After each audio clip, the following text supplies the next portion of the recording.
નિમિત્તે અયોધ્યાના સરયુ ઘાટ પર શ્રદ્ધાળુઓનો માનવ મેળામણ ઉમટ્યો। પવિત્ર સ્થાન માટે લાખો ભક્તો અયોધ્યા પહોંચ્યા।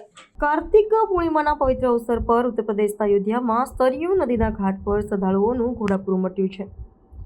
વહેલી સવારથી જ લાખોની સંખ્યામાં ભક્તો પવિત્ર સ્નાન કરી પુણ્ય અર્જિત કરવા માટે સરયુ તટ પર એકઠા થયા હતા, જેનાથી સમગ્ર વાતાવરણ ભક્તિમય બની ગયું હતું। ભગવાન રામની નગરીમાં આસ્થાની ડૂબકી લગાવવા માટે દેશના ખૂણે ખૂણેથી લોકો પહોંચ્યા હતા। હિન્દુ ધર્મમાં કાર્તિક પૂર્ણિમાના સ્નાનનું વિશેષ મહત્વ રહ્યું છે અને તેમાં પણ સરયુ જેવી પવિત્ર નદીમાં સ્નાન કરવું અત્યંત શુભ ફળદાયી માનવામાં આવે છે। માન્યતા અનુસાર આ દિવસે પવિત્ર નદીમાં સ્નાન કરવાથી તમામ પાપોમાંથી મુક્ત મળે છે।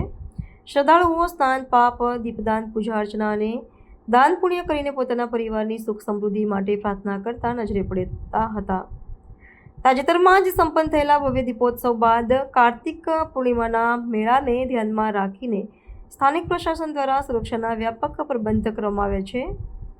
સરયુના મુખ્ય ઘાટો પર કોઈ અનિચ્છનીય બનાવ ન બને તે માટે પોલીસ દળો અને રાહત ટીમોને તૈનાત કરવામાં આવી છે। શ્રદ્ધાળુઓની ભારે ભીડના કારણે સમગ્ર અયોધ્યા નગરીમાં ઉત્સવનો માહોલ છવાયો છે।